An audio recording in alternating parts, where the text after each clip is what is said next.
It's crazy to think that even after all this time, Avatar: The Last Airbender is still surprising us with facts and trivia that keeps us fans hyped for any potential future series. And if there is anything about Azula and gang, I am totally on board for it. They were terrifyingly kick-ass, which is why I'm shook that a different team behind Azula was ever even considered. Where would we be without Ty Lee's unwavering optimism or Mei's hilariously dry wit? Well, it turns out there were a couple of differences, and they would have completely changed how the characters and final story turned out. Let's dive in, shall we?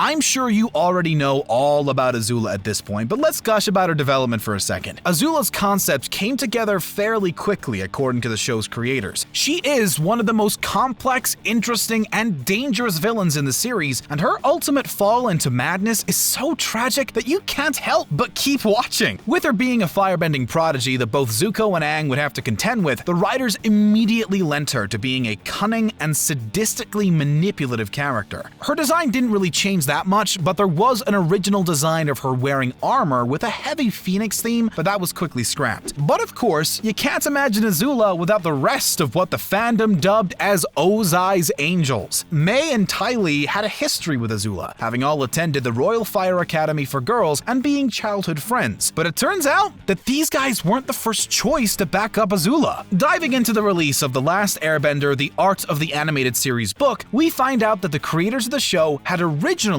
conceived ninjas to be on Team Azula. It's hard to find any concepts of what this team might have looked like amongst the concept art, but we can assume that any ideas that would have contributed to how they could have looked can later be seen in the various stealth outfits we see throughout the series. This includes Zuko's Blue Spirit outfit, Katara and Zuko's stealth outfits while looking for the Southern Raiders, and Corey's assassin outfit in the Dark Horse sequel comics The Promise. Admittedly, this idea seems a little bland to me, especially compared to the fleshed out concepts we see in the final series. The team paid heavy attention to whatever specialized unit was introduced within the Fire Nation military, so that all of them would be memorable. Units like the Rough Rhinos, the Fire Nation Air Force, and especially the badass Yuyan archers, which out of these three are probably the most ninja-like.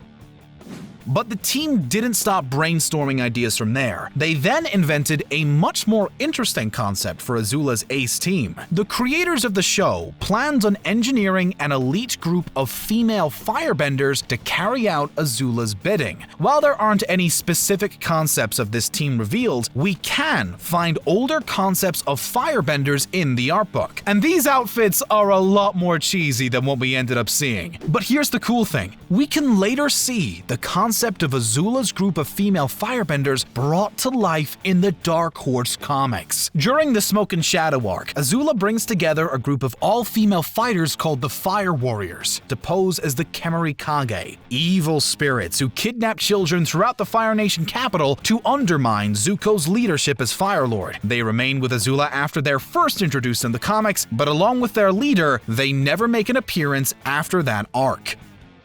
So what would have happened if Azula recruited ninjas or her elite fire warriors instead of her friends Mai and Ty Lee? By far the biggest thing I would love to see play out would be a relationship between these groups and Azula. You see, Azula was a very solitary and sadistic character, so her personality and demeanor weren't very approachable to people. So Azula having people to rely on, people that she opened up to on Ember Island, meant a lot to her, even if she didn't show it. This is why Ty Lee and Mai betraying her at Boiling Rock Prison was such a devastating blow to her, which ultimately led to her losing her mind and being imprisoned after Zuko defeated her. Even though someone like Zuko was alone and traumatized, having grown up in a similar environment to Azula, he had Uncle Iroh. Azula would have had nobody. So this would mean either Azula would have shown more psychotic qualities early on, or she would have been a lot more stoic and two-dimensional like Ozai. It would have also been interesting to see that if the Fire Warriors, depending on how much character you gave them, would have betrayed Azula in the end as well, knowing what she's like and spending prolonged periods of time together. Even though the concepts for Azula's teams are nice to theorize about, Mai and Ty Lee were by far the best decision. My own mother